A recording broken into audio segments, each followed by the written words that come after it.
Muito bom, pessoal, a paz do Senhor Jesus. Olha nós aí de novo, começando mais uma TV Ágape. Olha, o programa de hoje tá uma bênção. Já se assenta aí, tem louvor, podcast, palavra, já vai compartilhando, já vai dando like. Deus vai falar muito com você. Vamos lá, primeiro louvor, vá se ajeitando aí.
Ao único que é digno de receber a honra e a glória, a força e o poder, ao Rei eterno e imortal, invisível, mas real, a Ele ministramos o louvor. Coroamos a Ti, ó Rei Jesus. Coroamos a Ti, ó Rei Jesus. Adoramos o Teu nome, nos rendemos aos Teus pés, consagramos todo o nosso ser a Ti. Depois desse louvor, vamos bater um papo agora sobre família. Ministério de Casal veio aqui, vai ser um papo muito edificante. Reúna aí sua família para você aprender umas dicas aí de casal. Muito bom, pessoal, a paz do Senhor Jesus. Nós estamos aqui nesse quadro tão edificante. E aí, pastor, é o nome do quadro, onde nós reunimos aqui uma galera, uma equipe, para fazer perguntas para a gente.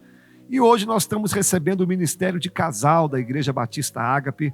Estamos aqui com alguns casais, a qual nós amamos muito, pastor Jonilson, Oliene, Everton, Kelly, Gabriel e Amanda. Que privilégio ter vocês aqui. E como eu disse, hoje o assunto é relacionado à família, casamento, e nós já vamos começar com as perguntas. Pastor Jonilson, prazer ter o senhor aqui conosco, juntamente com a Oliene. Qual que é a pergunta que você tem para fazer aqui para nós? E aí, pastor, a paz do Senhor Jesus, que Deus abençoe a todos nós nesta noite, né? A minha pergunta, pastor, é o seguinte: eu tenho 24 anos de casado, fiz agora dia 26 de janeiro.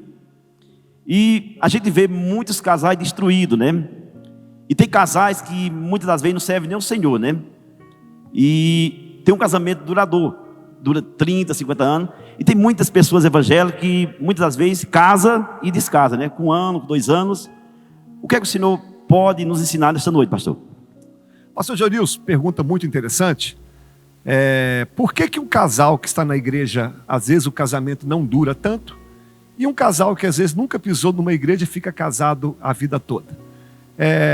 Jesus, no seu Evangelho de Mateus, capítulo 7, ele vai contar uma história que vai nos ensinar. Ele diz que um homem foi edificar a sua casa e ele edificou sobre areia. Aí quando veio o vento, veio as chuvas, por o fato da casa não ter base, não ter fundamento, a casa veio ao chão. Mas tem um outro homem, a Bíblia chama ele de homem inteligente, prudente, que ele, ao construir a casa, ele construiu sobre a rocha.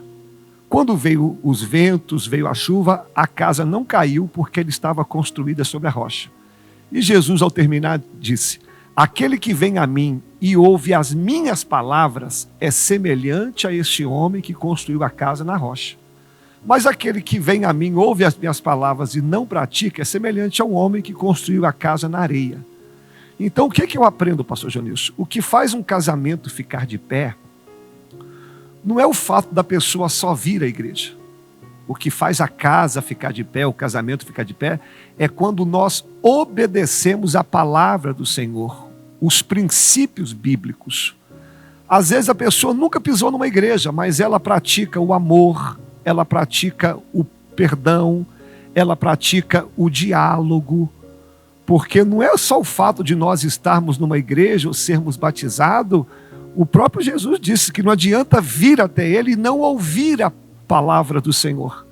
Então, o que mantém um casamento de pé não é se eu sou evangélico ou não, católico ou não, não importa isso. O que faz o casamento ficar de pé é quando eu aplico os princípios bíblicos. Então, é isso que faz um casamento ficar de pé, independente da sua crença ou não. Tem que praticar aquilo que o Senhor diz. O que, pastor? Vou dar um exemplo aqui rápido. Marido, amai as vossas mulheres, assim como Cristo se entregou aqui pela igreja. Mulher, respeite o seu marido, sejam submissas. Então, a partir do momento que você obedece os princípios bíblicos, o casamento fica de pé. Beleza, pastorzão? Amém. Oliane, prazer ter você aqui conosco. Qual que é a pergunta que você tem a fazer para nós? Paz do Senhor, pastor, a paz do Senhor a todos que estão nos assistindo esta noite. A minha pergunta, pastor, é que nós somos casados há 24 anos, né? Completamos agora 24 anos de casado. Temos 2 filhos, temos um filho de 22 anos e uma filha de 18. E eles cresceram na igreja. Nós sempre levamos eles para a igreja, sempre ensinamos o caminho certo, né, para servir a Deus. E hoje eles se encontram afastados dos caminhos do Senhor. Então, a minha pergunta para o senhor: o que nós devemos fazer? Qual o conselho que o senhor nos dá para que nossos filhos voltem a servir a Deus como antigamente? O que nós podemos fazer para que eles ouçam os nossos conselhos? Muito bom, pastora. Então, eu conheço os filhos, o Gustavo e a Gabriela. São 2 filhos excepcionais, eu os conheci pequenininho. A Bíblia diz 2 coisas sobre filhos, no Salmo 127. Primeiro, filhos são heranças. O que é herança? É aquilo que a gente recebe. E no mesmo Salmo que diz que filhos são flechas.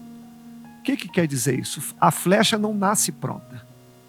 Primeiro, dentro do contexto bíblico, o arqueiro ia até a floresta, pegava um galho, limpava ele, depois de limpo, botava na aljava para só depois atirar. E filho é assim. Filho, ele tem um período que nós vamos lixá-lo, educá-lo. Vai chegar um tempo que você coloca ele na aljava e depois é tempo de atirar. Nós temos controle sobre os filhos até uma certa idade, até o período que eles moram com a gente ou o período que se tornam de maior. Depois que atinge essa idade, a gente não tem mais controle, né? E qual que é a resposta que eu tenho para te dar? Enquanto os filhos estão debaixo da nossa tutela, o nosso papel é ensinar a ele o caminho do Senhor. É ensinar o caminho da igreja, é ensinar a orar, é ensinar a palavra, é dar testemunho. Uma vez que a gente fez isso, a gente cumpre o nosso papel de pai e de mãe, com exemplo. Os nossos filhos têm que ver em nós o temor a Deus. Mas talvez você fale: pastor, mas eu ensinei tudo isso e os meus filhos se afastaram. Aí entra uma promessa que tem na Bíblia: ensina o seu filho o caminho que ele deve andar. Mas se mais tarde ele se desviar dos caminhos, porque isso não cabe a nós, o filho vai ter que fazer as próprias escolhas. Mas se porventura ele se desviar, há uma promessa que diz que o Senhor trará ele de volta. Então essa é a palavra que eu tenho para dar a vocês. Fez o papel de vocês, como eu sei que vocês fizeram, agora deixa Deus trabalhar. E o período que eles não estão aqui ainda, trata eles com amor, do mesmo jeito. mostra a eles que o amor está acima de tudo. Não importa o caminho que ele tomou, que o amor esteja acima de tudo, porque ao fazer isso, pode confiar na palavra do Senhor que os filhos vão voltar para a presença de Deus. Tá bom, pastora? Meu amigo Everton, gente boníssima, prazer ter você e a Kelly. Qual pergunta que você tem para fazer para nós? E aí, pastor? A minha pergunta é o seguinte: um casal que casou no civil, aí durante esse período dele de 10 anos de casamento, um exemplo, aí nesse período eles foram se aproximando da igreja e tudo mais, aí eles não fizeram o casamento religioso. Aí a minha pergunta contigo é a seguinte: o quanto isso, à luz espiritual, ele está resguardado, esse casal? Muito bom, Everton. Vamos lá no Antigo Testamento. Como que era feito o casamento no Antigo Testamento? Muitas vezes eram por escolha dos pais, né? Às vezes as pessoas não tinham nem escolha. Vamos supor que o pai escolheu a esposa para o filho. Aí eles entravam numa tenda e ali eles tinham intimidade sexual e a partir daquele momento eles estavam casados. Não tinha um casamento civil e nem o religioso como nós temos hoje. Então, aos olhos de Deus, o casamento é a partir do momento que você se torna um com a pessoa. Mas vamos entrar para dentro da nossa cultura hoje, dentro do nosso país. Aqui no nosso país, um casamento aos olhos do homem, ele é feito não quando você se deita com uma pessoa. Não só quando você vem aqui na igreja. Um casamento aqui no nosso país, ele é feito a partir do momento do casamento no civil. Então, eu vou contar o meu caso. Antes de eu conhecer a Cristo, eu morava junto com a Flávia também. Eu não conhecia a palavra, aquilo para mim era algo normal, né? Mas a partir do momento que eu entendi, à luz da palavra, que eu preciso andar correto diante dos homens, eu me vi na obrigação diante de Deus e diante da sociedade de fazer um casamento no civil. Por quê? A igreja não casa, a igreja abençoa, mas dentro do nosso estado, do nosso país, o casamento é feito no civil, né? Às vezes as pessoas falam assim: pastor, eu não tenho dinheiro para casar no civil, o senhor poderia dar bênção para nós? Eu falo, mas a minha bênção não está acima da bênção no caso que da lei dos homens, né? Então, o que eu recomendo, Everton? A partir do momento que você conhece o Evangelho e mora junto, tem que se consertar diante de Deus e diante dos homens, até para que não tenha nenhuma brecha no mundo espiritual e nem perante os homens. E eu falo por mim também agora uma experiência própria. Antes de nós conhecermos a Cristo, só morava junto, Everton, era uma confusão, uma brigaiada. A partir do momento que a gente se consertou diante de Deus e diante dos homens, aí que veio a calmaria e a paz. Então é o conselho que eu dou: casa diante dos homens, porque é de acordo com a nossa lei. E só nota de rodapé, Everton, já que eu falei de lei de homens, a lei de Deus é homem e mulher, macho e fêmea, né? Porque a lei dos homens também quer implantar, quer inverter, mas diante de Deus não. Aí entra o princípio de Deus acima do princípio do homem. Beleza? Obrigado, Everton. Kelly, prazer ter você aqui, é uma família que eu amo muito. Qual que é a pergunta que você tem para fazer? Paz do Senhor a todos. Pastor, sabemos que a comunicação entre o casal é muito importante. E qual dica você daria para que o casal mantesse uma comunicação saudável para ter uma paz em casa? Kelly, muito boa a sua pergunta. A comunicação, Kelly, na minha concepção, é a única maneira que o casal tem de resolver o problema. O silêncio é um dos piores inimigos do casamento. E aí eu falo dentro da nossa classe, os homens, o homem de natureza, ele é muito silencioso. Ele é de poucas palavras, às vezes ele está nervoso, ele não fala nada. E a mulher já é o contrário, ela fala muito, fala demais. Aí nós temos os dois opostos. Às vezes o homem está mais irritado, a mulher está falando, e às vezes o homem não quer falar e a mulher quer saber, e aí começa a ter os atritos. Então o que eu ensino? É o equilíbrio. O meu temperamento, eu sou mais quieto, mas eu aprendi a comunicar, eu aprendi a falar, a expor o que eu estou sentindo, o que eu fiz durante o dia. Isso para a mulher é muito importante. Então o homem tem que aprender a expor, a falar. E a mulher também tem que aprender a equilibrar também. Tem hora que o marido está mais estressado, dá uma segurada, aí fala depois. E quando for comunicar, aqui também é uma chave, Kelly. Conversa com educação, sem gritaria, sem ofensa, sem ironia. Isso tudo ajuda. Às vezes o casal até conversa, mas conversa com falta de educação. Aí, ao invés de melhorar, piora mais. Então, quando for conversar, conversa saudável. Vamos tratar desse assunto e fala abertamente, mas coloca esses princípios na frente. Educação, sem xingamento e sem ironia. E fala tudo, porque entre o casal tem que ter uma transparência. Aí só também uma notinha de rodapé aqui. Terão momentos que a melhor resposta é o silêncio. Aí quando a ira passar, às vezes está no auge daquela confusão, espera um pouquinho. A gente nunca discute de cabeça quente. Depois que deu aquela acalmada, aí sim, senta, resolve, fala, você que fez isso eu não gostei, eu também, eu estava nervoso e fiz isso, eu te peço perdão.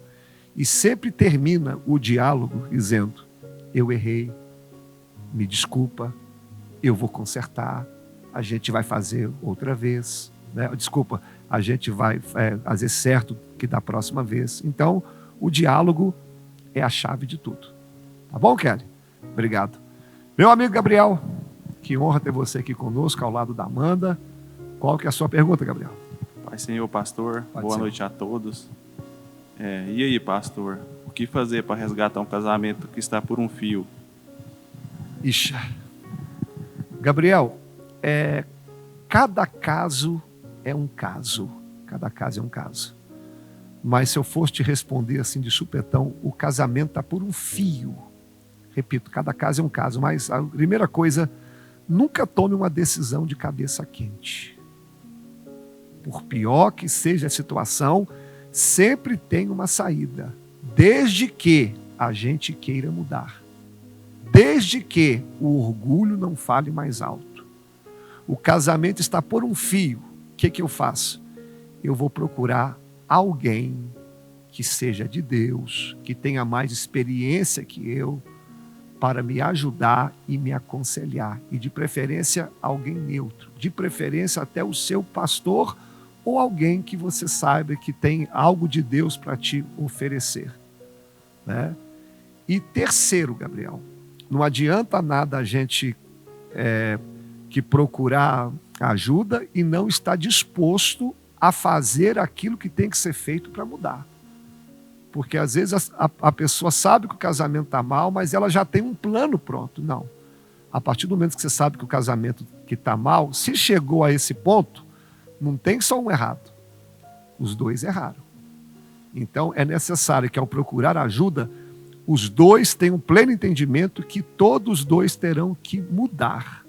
Fazendo assim, eu tenho certeza que pode mudar. E claro, Gabriel, aqui é a chave. O que fazer quando o casamento está por um fio? Convida Jesus. Orar, buscar, pagar um preço. Porque tem guerras que a gente não vence de pé. Tem guerras que a gente vence aqui, no joelho. Paga um preço. Se for um caso, paga um preço em oração. Faz um voto e fala, Senhor, eu vou clamar, eu vou buscar. Eu não abro mão da minha família. Fazendo assim, eu creio que pode mudar. Bom, Gabriel, obrigado pela sua pergunta. Amanda, prazer também ter vocês aqui conosco. Qual que é a sua pergunta, Amanda? Boa noite, pastor. Boa noite. Prazer, estarmos aqui nesse quadro.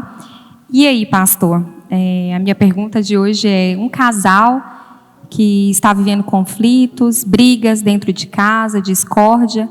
Em que momento o senhor acha que eles têm que procurar um aconselhamento pastoral? Muito boa a sua pergunta, Amanda. Eu gosto muito de usar a história de Jairo. Você encontra em Lucas capítulo 8 e Marcos capítulo 5. A Bíblia diz que Jairo tinha uma única filha de aproximadamente 12 anos que ficou enferma. Mas a Bíblia diz que Jairo, logo ao perceber que a sua filha ficou enferma, ele logo procurou ajuda em Cristo. Ele não esperou a filha morrer, né? Um outro caso também, Pedro, quando ele estava andando sobre as águas, ele por um momento ele perde o foco de Jesus, ele começa a afundar, a Bíblia diz assim, e Pedro, começando a afundar, ele grita Jesus.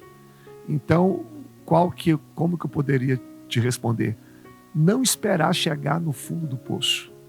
Todo casamento tem suas crises, tem as suas dificuldades.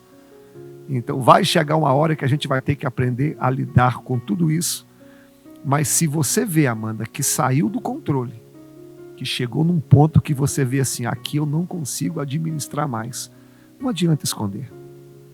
É igual a história de Lázaro. Lázaro, enquanto ele estava enfermo, até que dava para esconder, mas quando ele morre, não tem como mais. Então, a partir do momento que você vê que o casamento tomou um rumo que você não consegue mais administrar, já tem uma semana, já tem um mês, ou já tem até anos, tem que procurar ajuda. Né? E como eu respondi aqui para o Gabriel, seu cônjuge, procurar ajuda também na pessoa certa.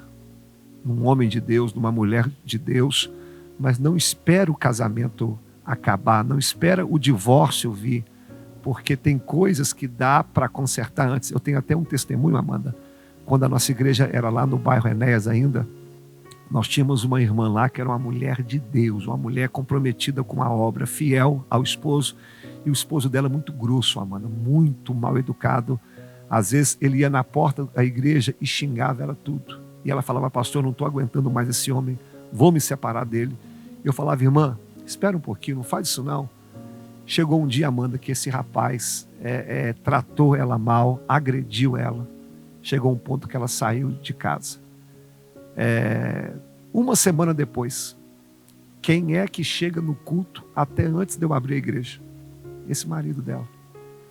Chegou, participou do culto, não faltava um culto. E ele disse, pastor, me ajuda com a minha esposa. Eu estou mandando para ela flor que todo dia, uma caixa de bombom, mas ela não quer ceder. Aí eu falei com ele, rapaz, uma vez eu tive na sua casa, você nem me recebeu. Por que você está fazendo isso agora? Por que você não fez isso antes? O sonho da sua esposa era que você viesse à igreja com ela, você nunca veio. A sua esposa falava que você tratava ela muito mal, agora que vocês separaram, você vem à igreja, agora que separou, você dá rosa, agora que separou, você dá um bombom, por que você não fez isso antes? Então, se esse rapaz tivesse feito o que ele fez depois que separou, antes, o casamento dele não teria acabado. Então, às vezes, a gente perde a família porque a gente busca ajuda tarde demais, a gente muda tarde demais e nem sempre dá prazo para a gente consertar. Tá bom, Amanda? Meus irmãos, assim a gente encerra esse quadro tão bacana. Eu tenho certeza que foi muito útil aí para a sua família. Quero agradecer pastor Jonil, Soliene, Everton, Kelly, Gabriel e Amanda. Foi um tempo muito precioso. Assim a gente se despede. Pessoal que está conosco aí no programa, continua, dá o like, compartilha e tem mais coisa boa aí para nós. Valeu, pessoal. Um abraço, Deus abençoe. Gostou? Aprendeu? Agora é só praticar. Compartilha, dá o like para a gente alcançar mais vidas. Minha amiga Érica tem um testemunho para contar. Érica, quem é que está com você aí para o testemunho? É isso aí, pastor Wallace. E agora nós começamos o quadro que Deus fez na minha vida. E hoje nós temos a honra de receber esse casal especialíssimo, vindo diretamente da primeira capital de Minas Gerais, cidade de Mariana. Nós estamos aqui com o pastor Kleber e com a Lidiane. Então a primeira pergunta que todo mundo quer saber: quantos anos vocês têm de casados? 21 anos e meio. Bom, e como esse é um quadro onde a gente fala a gente compartilha um pouco daquilo que Deus operou nas nossas vidas, eu queria que vocês compartilhassem conosco para aquelas pessoas que estão acompanhando em casa, que às vezes estão passando pela mesma situação. Qual o milagre que Deus operou na vida de vocês? Bom, a nossa experiência com Deus começou desde que nós casamos, que foi já um milagre, a manifestação de Deus, né? A forma como que Deus conduziu todas as coisas.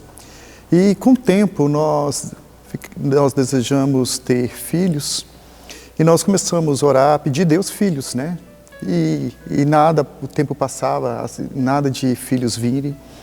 E o tempo foi passando e, enfim, 4 anos. Em 4 anos nós desejando ter filhos e nós não tivemos filhos nesses 4 anos. Então, quando nós buscamos recursos, nós fomos através dos médicos, né? E eu lembro que Lidiane começava a chorar, pedindo a Deus filhos, né? Por que os filhos não vinham?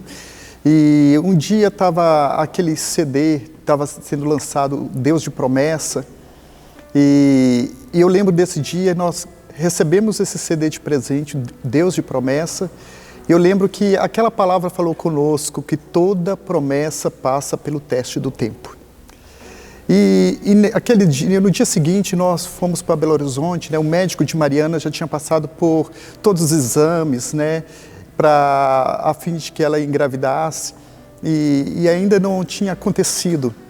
Os médicos em Mariana disseram que lá já não havia mais recursos para nós, nos encaminhou a uma clínica de fertilização em Belo Horizonte. A gente não tinha recursos financeiros para isso, mas nós fomos para conhecer a clínica, né? Para ter uma noção do que nós iríamos fazer agora para frente.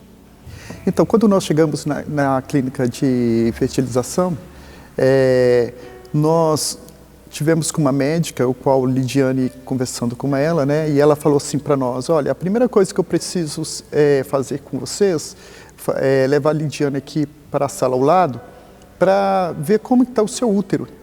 Então, vou fazer uma ultrassom para ter uma visão de como está o seu útero. E nós fomos para uma sala ao lado e a médica fazendo ultrassom, Lidiane falou assim com ela: doutora, eu estou com um atraso menstrual, mas eu não posso estar grávida não, né? A médica falou: não só pode, como você já está grávida, eu vejo aqui um saco gestacional. E aí nós ficamos tão felizes, porque era 4 anos que a gente já estava orando, que a gente estava buscando o Senhor por isso, né? Indo atrás de todos os recursos.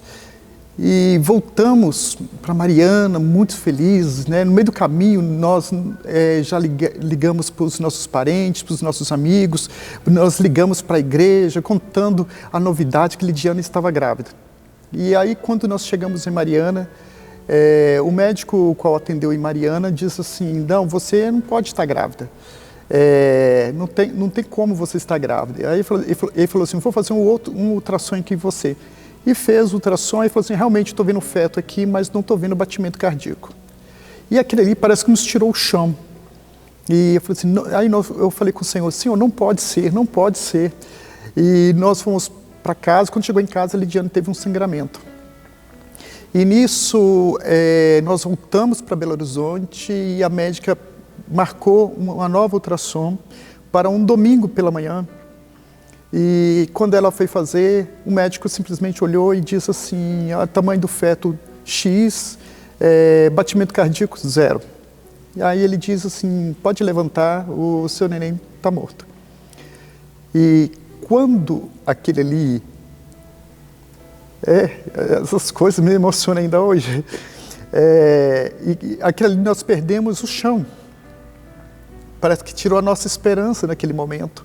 Então, quando nós chegamos em casa, nós entregamos para Deus e Lidiane teve a perda dessa criança. Após 3 meses, Lidiane estava grávida de novo. E aí o Vitor foi algo interessante, porque Lidiane teve sangramento desde que descobriu que estava grávida até o 5º mês de gestação. Então, e o Senhor sempre falou conosco que Vitor seria um homem de vitória. E Vitor nasceu com 40 semanas de gestação normal, com mais de 4 quilos, né, 4 quilos e 100. E nós colocamos o nome dele de Vitor, porque é um homem de vitória. Glória a Deus, irmão. Para você que está em casa, sem esperança, achando que não tem solução para o seu problema, onde Deus entra, existe vida, existe solução. Então creia porque Deus tem a resposta exata para o teu problema. Deus, Ele supre as nossas necessidades em cada área da nossa vida. Então apenas creia, coloque seu coração diante de Deus nesse momento e creia. E não esquece nesse momento, depois desse testemunho lindo, de curtir e compartilhar, né, gente? A gente não pode deixar de curtir e compartilhar o nosso programa para que ele alcance mais vidas. Então, é com você, pastor Wallace. Pastor Kleber e Leidiane, um casal que, amo demais. Hoje estão morando em Mariana, mas serviram a Deus conosco aqui um tempo. Vamos conferir a agenda da igreja? Deus tem feito grandes coisas aqui entre nós. Estou aguardando você. Confira a agenda da igreja. Segunda-feira, está aí o culto de oração. De joelhos nós somos fortalecidos. Toda segunda-feira, 19h30. Eu estou aqui, eu amo esse culto, estou aqui orando. Toda terça e quinta nós temos também culto nos lares. Nós temos uma equipe aqui muito bem preparada. Vai levar o evangelho até você, até a sua casa. Quando você quiser um culto, só nos procurar. Quarta-feira, aqui 19h30, culto da vitória. Deus tem sempre uma palavra para você. E esse culto, nós temos um momento onde nós levantamos um clamor pelas causas impossíveis. E Deus tem respondido pela sua graça e bondade. Sexta-feira é o culto da palavra, culto de doutrina, culto de ensinamento. Eu mesmo compartilho aqui toda sexta-feira um capítulo da Bíblia, um personagem. É um estudo bíblico. Você que gosta da palavra, você que gosta de estudar, de aprender, esse culto é ideal aqui para você. No sábado, 2 cultos. O primeiro, às 17 horas, o culto dos adolescentes, para você ensinar o seu filho desde novinho o caminho que deve andar. E ainda no sábado, 19h30, o culto dos jovens, culto da mocidade. A mocidade se reúne aqui para louvar o Senhor, para compartilhar uma palavra. Venha participar conosco. Domingo, escola bíblica dominical, aí às 9 horas, esse culto aqui também é a base da igreja. Aqui é onde você recebe um conhecimento bíblico. E domingo nós encerramos às 19 horas com o culto da família, onde nós fazemos um culto de celebração ao Senhor, nós apresentamos a nossa semana e temos aqui também o projeto social Ágape. Esse projeto aqui tem ajudado muitas famílias carentes, levam alimento, levam roupas, enfim. Eu quero louvar a Deus por esse projeto aí. Meus irmãos, aqui está a agenda da igreja. A igreja também tem um site, www.ibagape.com. Nós temos também 2 programas de rádio aqui na cidade. Às 11 horas a Rádio Liberdade FM e às 14 horas a Rádio Cultura FM. Ok? Está aí a agenda da igreja. Eu espero você. Agora que você conferiu a agenda, quero te ver aqui. Estou na porta ali, apertar sua mão para você participar do culto conosco. Vamos para o quadro Curiosidades Bíblicas. Essa curiosidade aí vai te ajudar, vai abrir sua mente. Meus irmãos, estamos aqui com esse quadro Curiosidades Bíblicas. É um quadro novo que nós iniciamos aqui na temporada 2, 2023. Espero que você esteja gostando. A intenção desse quadro é fazer com que você entenda algumas coisas da cultura judaica ou algumas frases ou expressões que a gente usa no meio evangélico. E hoje eu quero falar algo contigo que quando eu entrei na igreja eu escutava demais também. É essa palavra aqui, ungido. Que expressão é essa? Eu ouvi as pessoas falando, não mexe com ungido não. Aquele ali é ungido de Deus. Eu falava, Senhor, o que é ungido? A palavra ungido no Aurélio significa você aplicar óleo em alguém ou em alguma coisa, no Aurélio. Agora, dentro do contexto bíblico, ungir significa aplicar óleo, perfumado ou não, para um intuito secular ou espiritual. Como assim, pastor? Vamos lá na cultura secular. Sempre quando você recebia alguém na sua casa, era uma questão de honra você ungir essa pessoa. Tanto é que o Salmo 23 diz assim: o Senhor unge a minha cabeça com óleo. Em Lucas capítulo 7, Jesus vai na casa de Simão e Jesus vai repreendê-lo porque ele não vai ungir Jesus. Aí vem a pecadora e unge Jesus com as suas lágrimas. Usava-se também ungir um defunto, por quê? No fato da Palestina ser muito quente, questão de 2 que 3 horas o corpo já começava a feder. Aí passava o óleo, ungia para tirar um pouco do mau cheiro. E usava-se também até como perfume, porque não havia desodorante, e então a pessoa passava o óleo para ficar cheirosa, né? Mas dentro do lado espiritual, significa você consagrar alguém ou alguma coisa para algo exclusivo de Deus. Isso é ungir no lado espiritual. Sempre quando você queria consagrar algum objeto ou alguém exclusivo para Deus, aí derramava-se óleo na pessoa ou no objeto. Por exemplo, quando Deus deu todas as medidas do tabernáculo para Moisés, Deus mandou ungir todos os objetos que estavam ali, para ficar exclusivamente no tabernáculo. Você não poderia pegar, vou dar um exemplo, o menorá e tirar dali. Não, foi consagrado, ungido para ficar ali. Então, a partir do momento que você consagra algo para Deus, ela tem que ser de uso exclusivo para Deus. E também tinha o hábito de ungir o rei, o sacerdote e o profeta.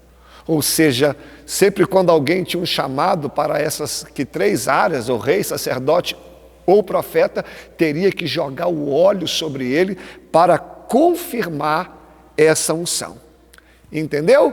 Agora, já partindo para o final, o que significa Cristo? Você sabe? Cristo significa ungido. Jesus, o Cristo. Jesus, o ungido. Então, Jesus, ele é ungido. Ele é o rei, ele é o sacerdote e ele é o profeta. Em Isaías 61, ele vai dizer assim, que o Espírito do Senhor está sobre mim e ele me ungiu para proclamar as boas novas. A partir do momento que você é ungido de Deus, você tem que proclamar o Evangelho. Pastor, e hoje? Como que funciona? Hoje eu tenho que receber o óleo na cabeça? Como é que funciona isso? Hoje não, meu irmão. Através de Cristo Jesus e através do Espírito Santo de Deus, hoje todos nós somos ungidos. Todos, claro, aqueles que são cristãos, aqueles que estão na vontade de Deus. Então hoje não é só uma classe específica não, porque eu já vi muita gente usar isso até para colocar medo. Não mexe com ele não, que ele é ungido. Irmão, de acordo com a palavra, quem tem Jesus e quem tem o Espírito Santo, todos nós hoje somos ungidos. Olha o que diz 2 Coríntios 1:20, que é o 22, desculpa. Mas o que nos confirma convosco em Cristo, e é o que nos ungiu, é Deus. Olha o que diz também 1 João 2:20, e vós tendes a unção dos santos. 1 João 2:27, é a unção que vós recebeste dele, que fica em vós, e não tendes necessidade que alguém vos ensine, mas com a sua unção, ele vos ensinará todas as coisas. Então hoje nós somos ungidos de Deus através de Jesus, e o Espírito Santo é o selo. E a unção de Deus em nós, o fato de nós sermos ungidos, nós agora iremos compreender a vontade de Deus. Nós iremos compreender a palavra do Senhor. E sabe para que serve a unção? Eu até anotei aqui, a unção de Deus serve para a gente conseguir aquilo que a gente jamais iria conseguir. Serve para a gente receber aquilo que a gente não merecia. E serve para nos levar em lugares a qual a gente jamais poderia ir. E a última vez que fala de unção na Bíblia é lá em Tiago, quando ele diz: sabe se alguém está enfermo? Unge essa pessoa com óleo. Ou seja, a unção de Deus, o óleo de Deus, serve até para nos curar. Toda ferida, toda dor, a unção do Senhor nos cura. Beleza, pessoal? Você é ungido, hein? Valeu? Até o próximo quadro. Fica conosco aí no programa. O programa está bem bacana. Espero que você esteja gostando do programa. Já compartilhou? Já deu like? Quanto mais você dá o like e compartilhar, o YouTube entende que o programa que é relevante e aí ajuda a gente a divulgar. Por isso que eu peço para você compartilhar e dar o like. Temos agora uma dica de um profissional. Essa dica é importantíssima. Confere aí. Olá, pessoal. Tudo bem com vocês? Meu nome é Everton. Sou formado em técnico mecânico industrial. Formado também em engenharia mecânica e tenho uma especialização em ensaios não destrutivos nas áreas de engenharia em equipamentos e estrutura. A dica profissional que eu tenho aqui para vocês, que eu vim da região de Belo Horizonte, estou aqui desde 2019 e percebo que aqui é uma região muito forte na área da agrícola. E recentemente vim para trabalhar numa empresa aqui na área da mineração e planta química. E essa empresa hoje ela está buscando muito profissionais, mas em outra cidade que tem a sua especialização. E aqui eles não têm essa mão de obra. Então a minha dica que eu tenho aqui para o pessoal aqui é estar atento para as áreas que tem essa especialização. Por exemplo, lá é uma planta química, então vai estar muito profissionais na área da produção e da área da química. Então, ou seja, acaba que não tem esse perfil de pessoas aqui. Tanto é que o Senai está vindo para patrocinar novamente com o intuito de capacitar as pessoas. Então, uma dica que eu dou a vocês aqui é olhar para essa área industrial de planta química e mineração e ver os tipos de profissionais que tem naquele local. Por exemplo, eu como sou formado na engenharia mecânica, essa área é uma área muito ampla. Então lá você tem, por exemplo, a pessoal que trabalha no cuidado ativo dos equipamentos. Então, quais são esses cuidados? De garantir que o equipamento tem uma confiabilidade de produção muito alta e essa confiabilidade ela é baseada em plano de inspeção, é baseado em estratégia de estoque mínimo necessário. Se o equipamento ele danificar, é necessário que esse estoque, esses itens que a gente prevê, o mínimo necessário, ele possa suprir para a gente poder fazer o menor tempo possível. Então, só para te dar um exemplo, na Fórmula 1, que muita gente conhece aí, aquele momento de abastecer o carro ali, a troca de pneu, é uma estratégia já definida, um time multidisciplinar ali. Ali define qual que é a posição de cada um que deve estar ali, o tempo necessário para retirar a roda, qual que é a vazão necessária para fazer o enchimento do combustível no carro. Então, assim, ali por trás daquele momento de 9 segundos, foi um trabalho de anos e anos para aperfeiçoar. Então, é assim também a gente na área da indústria, que o pessoal, a gente faz reuniões, discute processo, discute layout dos equipamentos, as necessidades de manutenção. Então, a dica que eu dou para vocês é isso, principalmente a juventude, passar a olhar essas áreas da indústria, que a área da indústria é uma área muito assim, que move a economia, ela fortalece as cidades. Você pode olhar historicamente todas as cidades que são fortes na economia, tem indústria que sustenta, Por exemplo, vamos falar em Minas Gerais aqui. Em Minas Gerais nós temos a cidade de Betim, que lá tem um polo industrial e que tem a própria Fiat, que fabrica os carros, Então, a economia ali é muito forte. Então, da mesma forma, essa região também está ficando forte. A gente vê aqui ao nosso redor, temos aqui uma empresa de alimentícia, que é a PIF-PAF, tem a Mosaic, que é na área de mineração, a própria Aeroquem, em Santa Juliana tem a Bem Brasil. Então, assim, são indústrias que fortalecem a cidade. Então, a dica que eu dou para vocês aí é a juventude olhar para essas áreas aí, que tem muitas profissões boas ali, ok? Nosso irmão Everton, ele é fera. Essa dica aí vale a pena você que é jovem ficar atento, hein? Fica atento a essa dica aí. Vamos agora ouvir a última canção, o último louvor, e logo após tem uma palavra de Deus aqui para você.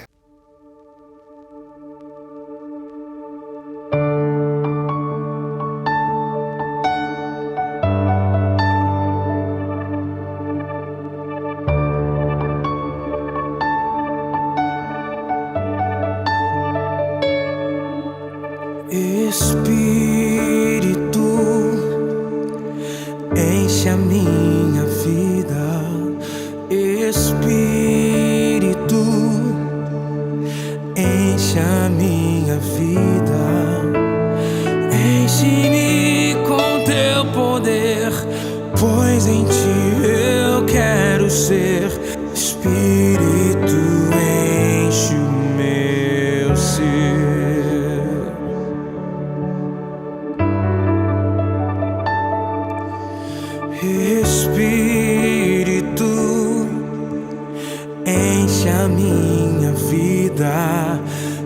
Espírito,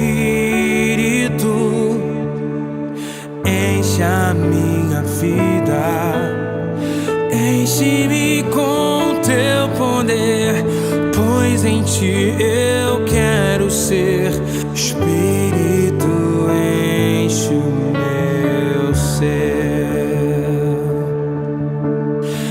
As minhas mãos eu quero levantar e em louvor te adorar. Meu coração eu quero derramar diante do teu altar.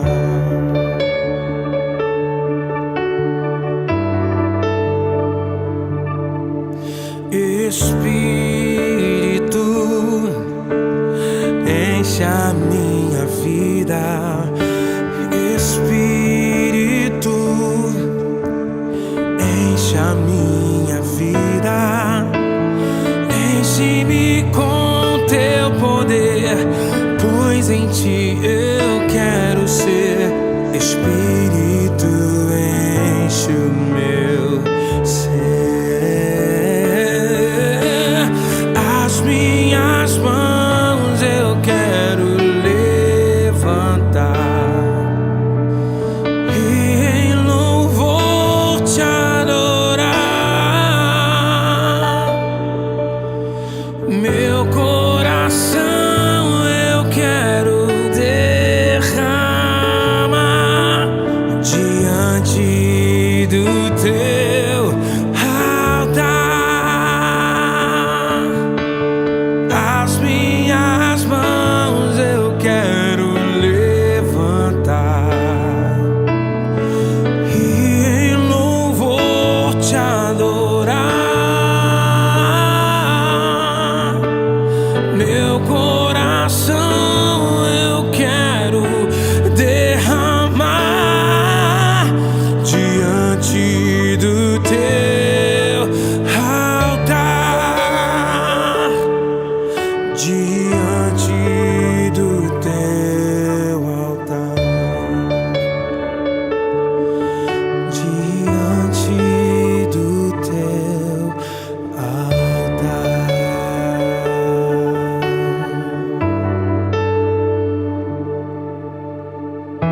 Meus irmãos, vamos compartilhar a palavra do Senhor? Eu quero ler com você o livro do profeta Jeremias, capítulo 27, diz assim: No princípio do reinado de Zedequias, filho de Josias, rei de Judá, veio da parte do Senhor essa palavra a Jeremias, dizendo: Assim me disse o Senhor, faz umas prisões e julgos e coloca sobre o teu pescoço.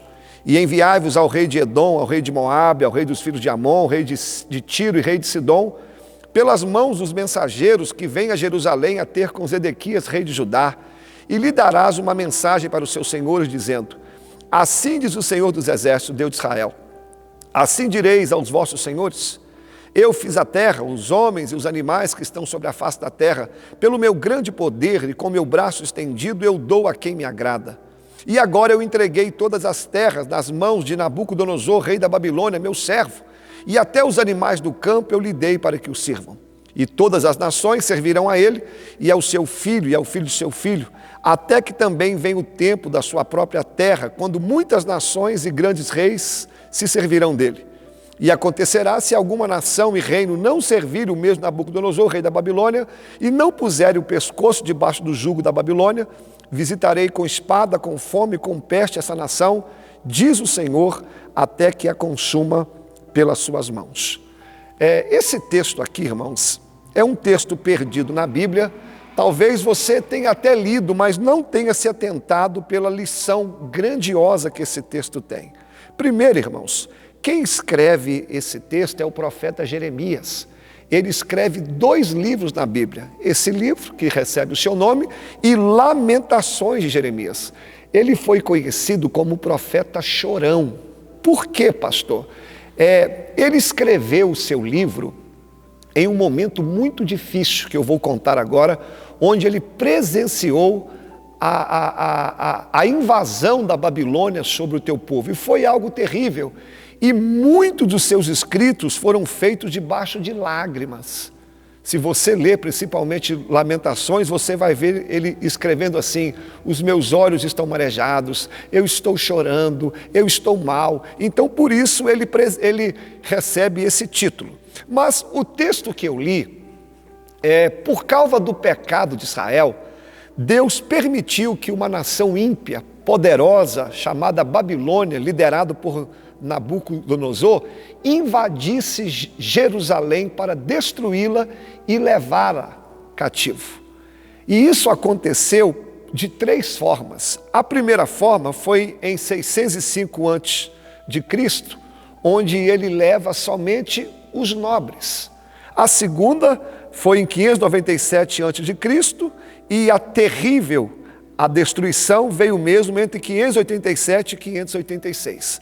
Mas veja o que está acontecendo. Quando a Babilônia invade pela primeira vez, o povo ficou apavorado. E eles fizeram uma reunião com 5 etnias ali para ver uma forma de parar a Babilônia, porque praticamente era quase impossível. Então eles se reuniram para ver uma estratégia, e eles estão trancados numa sala, e diz o texto que Jeremias, ele entra naquela sala, carregando no seu ombro um jugo de madeira. O jugo é o mesmo que canga, aquilo que você coloca no animal. E quando Jeremias entra, o pessoal fica apavorado, sem entender nada. Ele diz assim: assim diz o Senhor, eu fiz a terra, eu fiz o homem e fiz tudo que nela há, e eu entrego a quem eu quiser. Submetam-se ao jugo da Babilônia. Do mesmo jeito que eu estou me submetendo a esse jugo, vocês têm que fazer isso. Porque quem não aceitar o jugo da Babilônia será morto a espada e a fome. Ninguém entendeu nada. E Jeremias agora estava andando para cima e para baixo, carregando esse jugo. Que vergonha, que humilhação. O homem de Deus desfilando na rua carregando um jugo. Olha, irmãos, aqui eu aprendi algumas coisas que eu quero aplicar aqui nessa mensagem bem rápida. A primeira verdade que eu vejo aqui é que, assim como Jeremias, Deus permite muitas vezes que a gente passe por momentos de humilhação e vergonha. Muitas vezes nós iremos andar pelas ruas e as pessoas verão esse jugo, essa vergonha. Apesar de servirmos a Deus, a nossa vergonha será exposta. Não tem como esconder algumas situações. É o jugo da Babilônia. A nossa irmã Ana, ela subia ao templo todos os anos, mas todos sabiam que ela não podia gerar filhos. É o jugo da Babilônia, é uma vergonha. O nosso Jesus, o Salvador, Deus permitiu que ele andasse pelas ruas de Jerusalém carregando uma cruz, que era o símbolo de maior vergonha, irmãos. Quem sabe eu estou falando para alguém que a sua luta está sendo exposta. Você está vivendo dias de humilhação, a sua família está vendo a sua luta, os irmãos da igreja, os seus amigos, todos olham para você, está vendo a sua batalha, não tem como esconder. É o jugo da Babilônia. Mas eu quero te ensinar algo, irmãos. Por que Deus usa o símbolo do jugo? Por quê? O que Deus estava dizendo? Primeiro, irmãos, quando alguém coloca um jugo num boi, a intenção não é matar o boi, a intenção não é destruir o boi, é disciplinar o boi, é fortalecer o boi, é corrigir o boi. Irmão, sempre quando Deus permitir você carregar um jugo, você passar um tempo assim, a intenção de Deus não é te matar, a intenção de Deus é te ensinar, é te fortalecer, é te disciplinar. Toda luta, toda prova é pedagógica. Todas as coisas cooperam para o bem daqueles que amam a Deus. Então esse jugo, essa vergonha, essa prova, a intenção de Deus é fazer você uma pessoa mais forte, mais madura, mais sensível. Então essa situação não é para te matar, é para te fortalecer. E depois que você vencer essa prova, você vai sair mais forte e ainda vai ajudar os outros. Por que Deus usa a figura de um jugo? Segundo, o jugo nunca era colocado num boi sozinho. era colocada ao lado de alguém. Geralmente era um boi mais forte, geralmente era um boi mais experiente. E Jesus disse em Mateus 11, 28, quando você estiver cansado, sobrecarregado, vai até Ele e tomai sobre vós o meu jugo. Sabe quem é que passa conosco? Você não passa a prova sozinho.